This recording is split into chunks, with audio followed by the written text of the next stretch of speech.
So I've been sitting on this one for a while. This is because out of all the characters I could do a talking video about, this is probably one I'm not terribly familiar with. So I apologize if I've disrupted the flow of these. It's probably been a couple months now.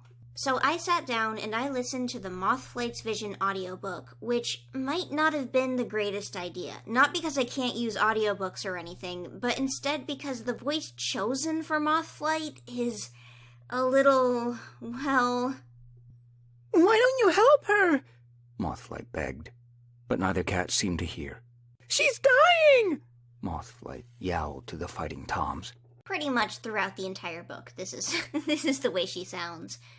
And while you do kind of get used to it, it's a little bit, it definitely makes you take the character less seriously. And it's especially bad when you have a character who's having trouble getting people to listen to her, so it almost feels mocking of the character to give her a voice like this. But anyways, after a whole book about just this character, it's hard to know where to start, seeing as with a lot of the other characters I've covered, there's been a lot less to dig into. So there's a lot of reading between the lines and sticking scenes together, but for this, the bulk of relevant Mothflight content is all in one book.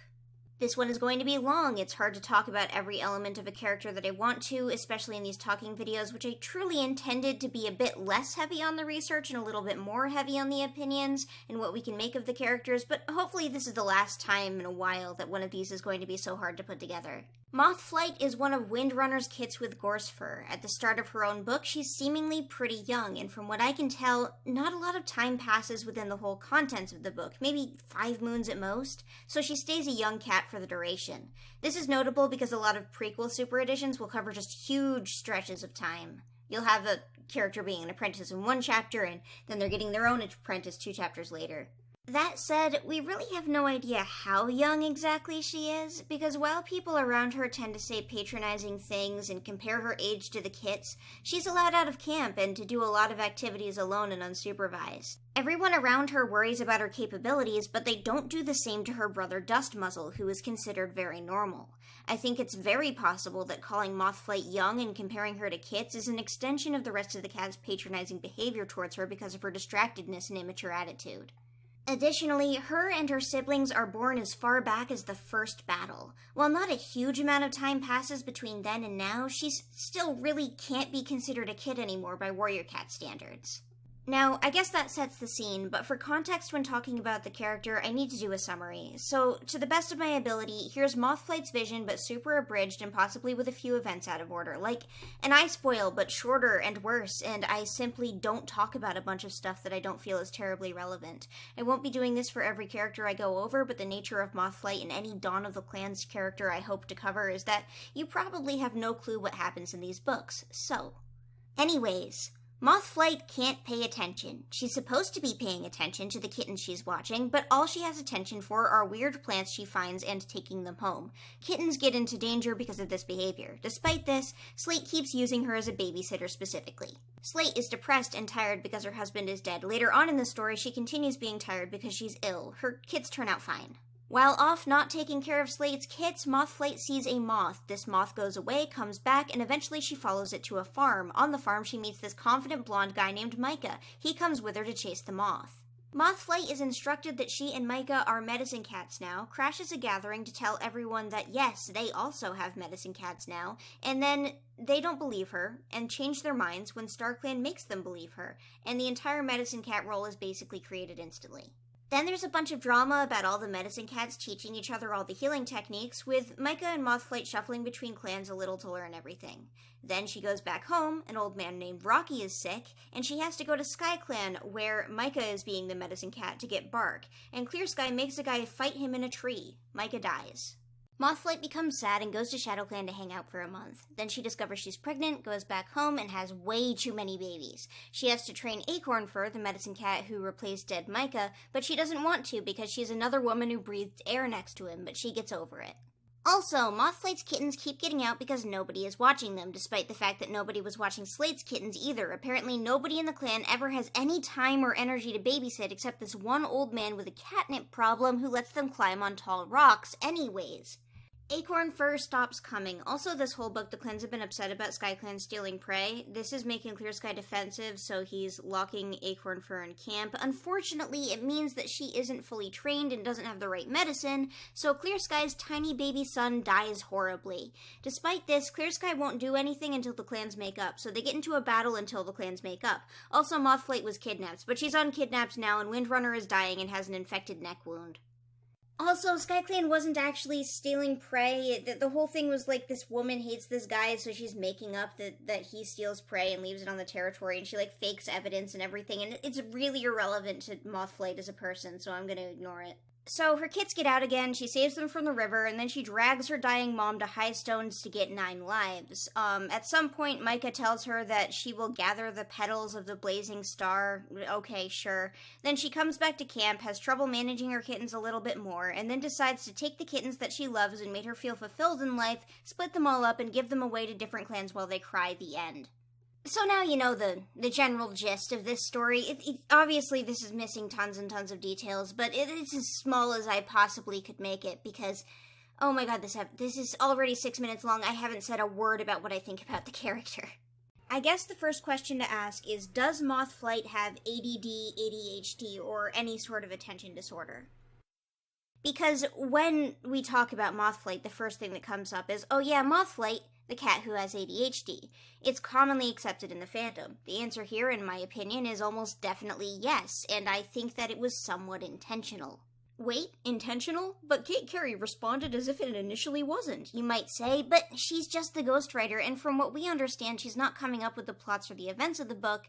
She's not in charge of how Mothflight is acting, she's just expanding on material she was provided. And even if What's Up with Mothflight isn't specifically ADHD, she does have a clear attention problem. Problems focusing on what she's not immediately interested in, issues tackling multiple tasks or responsibilities at once, and trouble listening to others. And these traits are noticed by her parents and the other cats in the clan, which is something that I need to point out specifically as being intentional, as most of the time when a character exhibits behaviors that might fit them into a specific category, they're part of a puzzle that the fandom has put together, not the authors. But here, that isn't the case. The book is trying to make you see this version of Mothflight, not the fandom. Regardless of what picture we're trying to paint with Mothflight as a person, this was very intentional, and I think at the very least, whichever mystery member of the Aaron Hunter team who planned this one out had an attention disorder in mind. That said, this book seems to forget she has trouble focusing in the middle. It's something that really differentiates her character rating from other point-of-view characters at the start, but this element fades away around the time that Micah dies and only really shows back up towards the end. Something else that kind of goes away about her character, basically the second that she meets Micah, is that she used to be really interested in finding rare herbs and finding out what they could be used for and identifying them, and that just falls right off. You think it's going to be a core part of her character going forward, but the second she has kittens, her entire life is kittens. She stops caring about herbs basically entirely. I mean, unless she needs to gather them or needs them for medicine cat duties. I really, really, truly, and honestly want to tell you that this is Mothflight, that Mothflight is a person with probable implied ADHD who hyper-focuses on plant species and has trouble paying attention. But basically the second she brings Micah home with her, 10 out of 37 chapters in, a little over a fourth of the way through the book, that Mothflight is gone. She's still willing to follow her moth when it appears to her again, and people still struggle to take her seriously, but everything that differentiated her point of view, everything that defined her attitude up until that point, literally melts away. I know everyone really wanted this one to be a positive video celebrating Mothflight, but it's hard to because for the bulk of the book, Mothflight isn't the Mothflight we see in the opening of the book. Her unique perspective style goes away, her interests go away, and her passion for and unique relationship with being a medicine cat is never really explored outside of how stressful it is for her. I also want to clarify that Mothflight's negative behaviors later are not traits of someone with ADHD. Just because this book portrays Mothflight as irresponsible and making bad decisions, it shouldn't reflect on her potential implied neurodivergency, because that potential implied neurodivergency is really only in the first 10 chapters. She was very capable of raising her kids, by the way. She simply chose not to for reasons I can never agree with personally. StarClan tells Mothflight that she's special, as the only cat who would notice and follow the moth. We do occasionally see other characters witnessing the moth too, at least once, so it's not like it was always her imagination. There's seemingly a physical moth there, although this is contested by the manga at the end where nobody else can see it, so maybe the moth is selective in who it shows itself to. Either way, Mothflight is the first medicine cat because she is the only cat who would be distracted enough by a moth to follow it. Mothflight spends most of the early book fretting that others won't listen to her, and she's completely correct in that. Nobody ever wants to listen to Mothflight, even after she gets a promotion. Nobody took her claim seriously at the gathering until StarClan literally sends down lightning to prove her point. Even later, after it's established that she was actually in contact with StarClan, many people seem to struggle to take her seriously. Her legitimacy as a prophet is repeatedly called into question over the course of the book and gatherings, and although her parents seem to grow to respect her once she's got a role in the clan, it's awkward and feels like the classic Rudolph meme deviation from the norm will be punished unless it's exploitable. That said, despite struggling to get people to listen to her, a lot of her assumptions and thoughts towards others can be rather negative and assuming. She's extremely harsh on Acorn for simply doing what Clear Sky asked of her, and is immediately jealous and suspicious of her intentions without knowing anything about her. On the subject of Micah, Mothflight falls for Micah almost instantly. He's nice and calm and level-headed, and most importantly, he's ready to do just about anything anyone tells him to do. Join the clans? Okay. Kiss Mothflight? Okay. Become a medicine cat? Sure. Train the other medicine cats? Sounds like a plan. Join StarClan? Yes. He's just Mothflight's agreeable, generic boyfriend. He isn't super remarkable on his own. He doesn't do much wrong while he's alive, and he seems to try to do his best to support Mothflight. He's just fine. But, after he dies, he stops being Mothflight's agreeable boyfriend and definitely starts being StarClan's agreeable boyfriend. She was dating him for only a short period of time, but for that period of time, it really could be argued that she was obsessed with him. Any excuse to see him is a good excuse, and she spends more time than intended with him while traveling to learn the herbs, much to the disapproval of all of their respective clans. Additionally, like I said before, Mothflight is very jealous and possessive when it comes to her relationship with Micah for the short time he's alive. After he dies, she becomes sad and depressed, and stays that way about up until she finds out she's pregnant. She thinks of him when in tough situations and wishes he was with her often after this point. That said, he visits her a few more times as a ghost, which gives her a lot more confidence in her whole situation. She's not left to wonder too long if she'll ever see him again. When considering leaving her children with babysitters like Slate did when her children were young, she dismisses it as if her children are too good for that, as if they're special and different from Slate's. While these children are later revealed to be somewhat quote-unquote special, maybe there's no real reason for it, more on that later, they're not special in a way that necessitates that their mother has constant time for them. Quite the opposite, actually. Acting like her babies are more important than Slate's babies, while classic person with kids behavior really just comes off as unempathetic and judgmental when it's probably just supposed to be foreshadowing. Actually, let's talk about Slate's kids for a second. Slate is depressed and later sick because Greywing is dead, seemingly. She does a lot of sleeping and avoiding others, and because of that she is often giving her kids to Mothflight to babysit.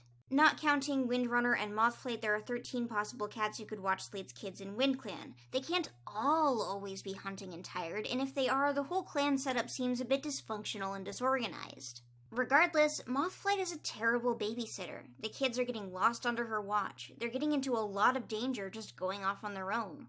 The implication really is that had anyone else been watching them, they would have been fine, and really, there are just so many people to look after them or help look after them. There's tons. 13 is a lot of cats.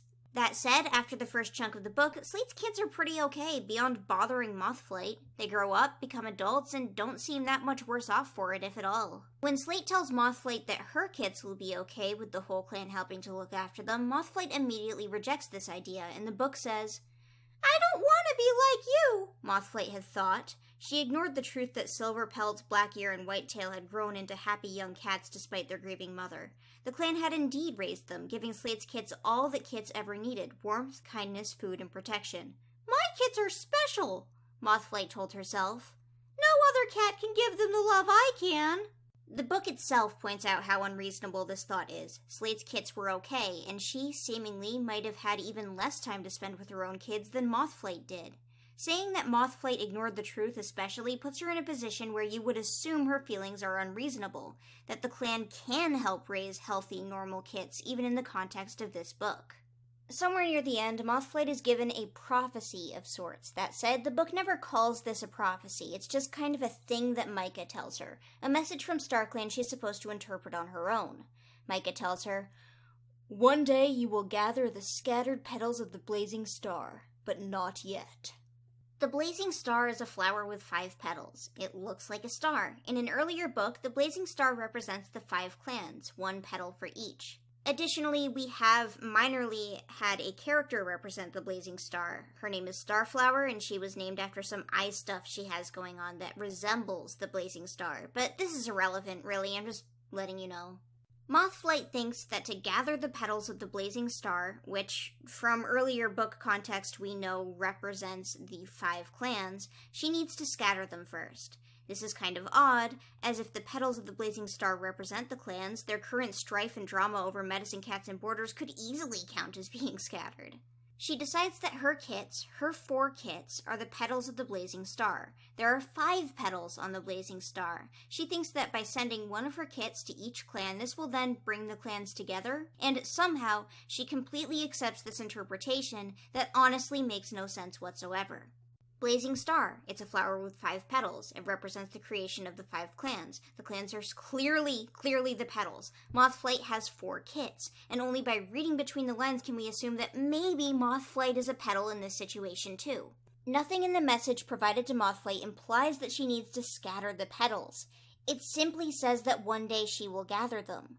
The book seems to want us to think that by sending each of her kits away in a scene that really plays out like she's traumatizing her kids by separating them and leaving them more than anything, that she has brought the clans together, for there is kin in every one of them. Historically, I can't imagine that this would work, not based on my own personal feelings, but based on the rules Warrior Cat seems to be set out to display in earlier entries. Siblings split between the clans have and do help each other, sure, but warrior cats are constantly worried about the possibility of split loyalties. There is no cat whose loyalty is going to be split more than one who has kin in every single clan. We've seen this sort of thing manifest in different ways in other books. Cats who have their loyalty challenged or seem accused of it will double down on loyalty to their current clan and close off relationships with others. We never see the conclusion of this. We never see the petals gathered. All endings to this prophecy or plot they're almost always just speculation. The most we get is that there's a short manga at the end of Mothflight's vision, displaying her as an old lady with her kittens being much younger. A side note, her kittens should be super old here too. She had those kittens really early, so if she's 15, those kittens are like 14. But I wouldn't fault the manga writers for not reading the book. Anyways. She meets up with all of her kits again, all of them together visiting one clan because one of them is giving birth. And then she goes and dies. There's no implication that her prophecy has been settled. She implies the main reason that she gave up her kits was to be a medicine cat, not to settle any sort of message from Micah, and this is probably just a book-manga inconsistency. You might be able to argue that all of these different cats from other clans coming to visit ThunderClan together shows that the clans are in peace and harmony somewhat. But we know that this doesn't last very long, and we also know that this isn't the intended behavior of the clans. In general, it just kind of feels odd that all of these cats were allowed to visit ThunderClan for the birth of Blue Whisker's kids. And on top of that, the fact that it never, zooms in on Mothflight's face while she goes, "I truly did gather the petals of the blazing star," it kind of makes it seem like that wasn't really the intention in the first place. So from what we can tell, Mothflight is never really shown doing what was asked of her. We don't wait around long enough to see if the pseudo-prophecy is resolved, and despite the fact that all the kids are very casually visiting each other in the clans at the end, there's really nothing concrete going on here, and we know that this kind of relaxed border behavior doesn't last long. All in all, it just seems like a flimsy excuse to justify what she does with her kids. This is the book that decides not only are medicine cats a thing, but they also can't have babies. The reason for this is that kittens can't be more important than the hurt and sick clanmates. Quiet Rain, Dead Quiet Rain, says to an acorn fur who's convinced that she'd be able to handle kids better than Mothflight, and is probably right, Do you really believe you'll be able to ignore their cries to treat an injured clanmate? Their cries of what? Mom, I want to play? Mothlight did just fine with that. If she means during the 2 or so moons where they would need to be breastfed, I'm pretty sure applying cobwebs and giving herbs to an injured clanmate isn't going to last long enough for it to be that big of a concern. But what if a cat needs immediate attention while a medicine cat is out of camp? What is the difference in a fantasy world where these cats have no self-control and choose to always immediately feed their kittens even if someone is dying on the ground, between being away for 15 minutes feeding newborn kittens and being away for 15 minutes gathering tansy? And wouldn't it actually be easier for a cat to temporarily stop feeding their kittens for a minute to tackle an extremely uncommon emergency, so uncommon that seasons will go without a big battle in Modern Warrior Cats, than for a single medicine cat to come back from who knows where on the territories where they were gathering herbs? Why, if being focused on potential emergencies is so critical that they can't risk the 2 moons where they would have to frequently breastfeed, isn't there rules about medicine cats having to stay in camp? The other option in this situation, assuming she's not talking about playing with the kids or breastfeeding them, is one Warrior Cats implies a lot. That they would choose to treat their kits over other cats, making decisions about who to save biasedly and unfairly. But this has always been nonsense. Medicine cats have parents and siblings who they love dearly. Medicine cats have close relationships and platonic relationships. None of this has ever been a problem in the books. And again, this is preparing for a hypothetical herb shortage, or 2 cats bleeding out in front of you and you have to choose one situation. One that, by chance, includes both one of your kits and an unrelated cat. How do you expect a medicine cat to choose between 2 cats in this situation, absent of kits anyways? Mothflight has continual trouble finding someone to watch over her kits properly while she's working. She repeatedly leaves them with Rocky, an old guy she gets addicted to catnip through experimental medicine, and Rocky allows the kittens to do dangerous things and seems to watch them poorly. Apparently, nobody else in the clan has time for them, although by the time she gives them away, Slate's kittens are nearly grown and could have helped out a little themselves, much like Mothflight did when she was supposedly young, but better, because they wouldn't be dealing with Mothflight's habit of wandering off to look for plants instead of paying attention to babies. After an event where Spiderpaw almost drowns in the river and Mothflight only barely saves him due to panic, she seems to think that this proves medicine cats can't have kits. She also seems to think that everyone in this situation would be too overwhelmed to act, and that somehow she would panic if her own kit was in danger, but would feel differently if it wasn't her kit. But based on the way that Mothflight handled emergencies in the past, I don't even think that this is true for her. I think she would panic no matter what kit was drowning. She says she spends half her time worrying a clanmate will die and half her time worrying about her kits. Again, why do you gather herbs then, Mothflight, when your clanmates can instantly die if you're not there to take care of them? Why do you go to the Moonstone every half month if any momentary distraction is enough to kill your clanmates? Not to mention the fact that the clans have been operating for years without a medicine cat. And while it definitely helps to have one, the fact that so much sickness and death is breaking out right now isn't really anything more than a coincidence. Either way, Mothflight doesn't sound like she's torn between 2 worlds. She sounds like she just needs to calm down a little. Mothflight loves her kits. She absolutely loves them, which is part of what makes her giving them up so infuriating instead of the intended tragic ending that they thought they were writing. We don't even really know that she's giving up her kits until she does it. When she gives up her children, they're weaned and a bit older. They're not like little babies who would hypothetically cause her to ignore a cat in pain. And we know that they would have turned out okay because Slate's kits did in the same book, and the book flat out tells us that they would have been fine. This certainly wasn't done for the good of the kits, because they're scared and nervous. They're being taken from their home and separated from everyone who ever cared about them. They plead with Mothflight not to do this to them. They ask if they did something to deserve this. They feel rejected and hurt, and Mothflight seems like she's getting absolutely nothing done but putting 4 kids through a traumatic event for no reason, because it's true. And this might make it seem like I really dislike Mothflight. But I don't think she's altogether a bad person, just one forced to make messed up decisions by a council of weird dead people. But the truth of the matter is, even if all of these things were true of medicine cats back in Dawn of the Clans, not having time for kits, not having sufficient babysitters, not being able to properly take care of their clanmates because of biases towards their children, none of those problems exist today.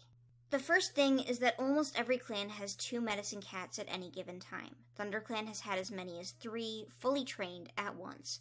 If a cat decided to have kits, pregnancy leave would be completely plausible. The other medicine cat could probably handle it for a few months at the very least.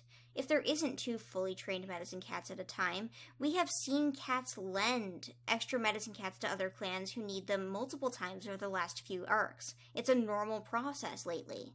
That said, we know cats can control to some extent if or not they're willing to have kits. Twig Branch specifically was able to decide she wasn't interested in having kits. So why can a medicine cat not put off that life event until their apprentice is fully trained? The second thing is that we now have dedicated nursery queens whose job is to babysit and watch over the kids of the clan. This solves almost all the problems Mothflight had worrying about the trouble her kits might be getting into. If Daisy wasn't Dawn of the Clans, she would have prevented this entire Mothflight plot from properly playing out. Additionally, just in general, it is way harder for kits to simply leave the camp than it used to be. A kit getting out of camp nowadays is a deliberate act of sneaking, and usually there are enough warriors in camp to notice if something is up. And the third thing is that with that second medicine cat, any weird bias the other medicine cat might develop that either prevents them from taking care of their children or causes them to make bad judgments in who to heal is kind of negated by having a second decision-making person there. Mothflight, after deciding she's going to give up her kits, doubles down on the idea that nobody else can have them, and StarClan backs that up. Poor Acorn Fur, who has done nothing to deserve the treatment she got all book, is told she can't be a mother by Mothflight, and then, when she doesn't want to listen to Mothflight, StarClan themselves tells them that they can't have kittens. Quiet Rain even calls her foolish for thinking she could ever handle having children and being a doctor at the same time. Why they didn't do this before choosing the medicine cats if they feel this strongly is completely beyond me, especially with Quiet Rain there talking about her personal anecdotes about traveling to the clans to see her kids one last time. The truth of the matter is, StarClan could have prevented traumatizing 4 kids if they had just told Mothflight not to do this ahead of time. I mean, Mothflight probably would have ditched the clans and took off with Micah back to the farm or something, but why would you keep this from them until now? I should also point out that this book really acts like fathers don't exist in the context of children.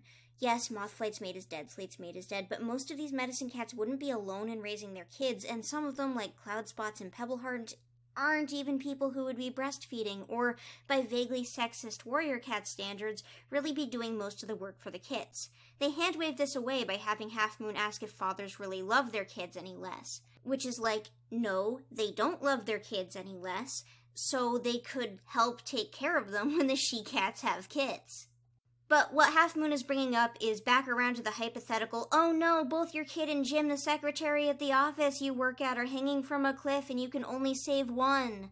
They really love bringing up a rare hypothetical scenario where you need to choose between people when I'm pretty sure this has never actually happened in Warrior Cats. Even though we have an entire arc where the twist is that Leafpool actually had 3 kids, this whole situation where they'll have trouble because their kids are in the clan and so are their clanmates never once shows up for her. In fact, beyond the social implications of Leafpool having kids, people being rude to Leafpool and Leafpool breaking a rule so Leafpool gets in trouble, Leafpool never has a single negative effect for having children. The only thing that makes Leafpool less dedicated to her job and StarClan is getting in trouble. That's it. Anyways, every medicine cat is forced to agree to never have kits, even though StarClan's also asking an awful lot of them by choosing them and specifically making them be doctors when they already had lives previously. At the end of the book, in the very last paragraph before the manga, it reads, she had sent her kids away to be the best medicine cat she could be. Not to fulfill a prophecy to scatter petals or whatever, making the petals seem even more like a bad joke. This book ends on what really feels like backwards religious fanaticism, justifying an incredibly bad decision she made. Watching them, Mothflight caught sight of Micah at last. His gaze was fixed on her, brimming with affection. She returned it, her heart twisting with sorrow. I'm sorry, my love, but while I live, I must give you up. She had sent her kits away so that she could be the best medicine cat she could be. She couldn't share her dreams with Micah anymore. Her dreams belonged to StarClan now. Every hair on her pelt, every beat of her heart, every breath belonged to them. I hate this.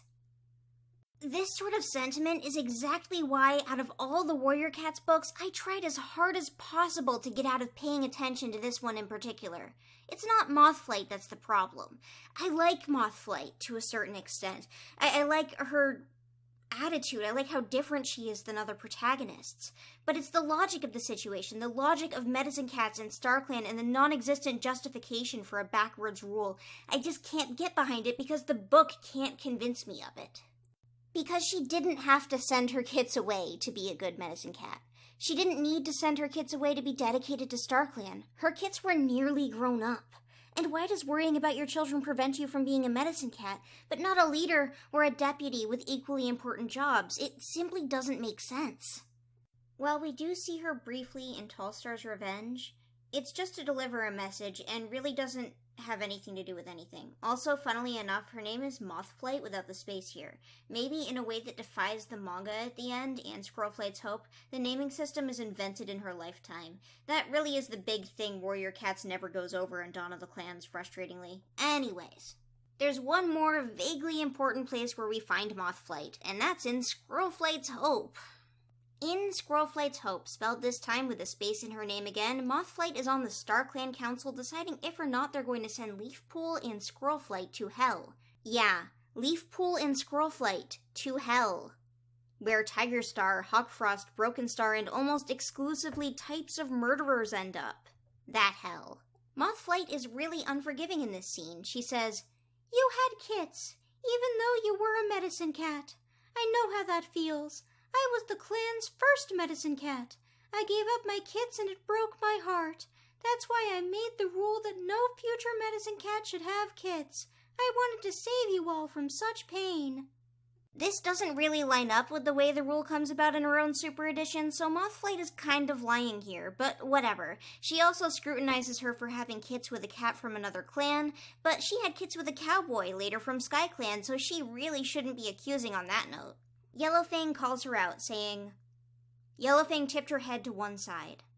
"You had kits, Mothflight, before you decided you were the first and last medicine cat who could. Is that fair?" "It was for the good of the clans!" Mothflight glared at her. It all seems rather ridiculous, as if Mothflight grew up and died as this bitter, spiteful person, and maybe on some level she always had the capacity to be bitter and spiteful, especially if another woman was anywhere near Micah, but really nothing like this. Squirrelflight even thinks to herself that Mothflight seems determined to keep Leafpool out of StarClan. This whole scene does more harm than good to the idea that this rule is worth anything at all. Honestly, if Warrior Cats had looked me in the eyes and said, "Having kits drains your spiritual energy and makes you unable to talk to StarClan," as opposed to this, I would be way less upset. If anything at all happened that actually damaged their jobs in any capacity, I would be able to handle this, even if it were some stupid fantasy reason. But honestly, the whole "you can't have kits because what if your kit in gym is falling off a cliff" excuse just doesn't work.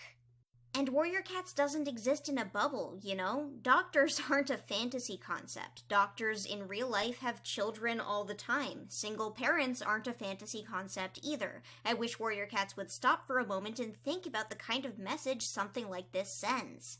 Even the book itself feels like it's condemning these ideas. The way every Warrior Cats book is written seems to indicate that these rules are nonsense, especially places like Squirrelflight's Hope, where the cats in question really didn't do much of anything wrong.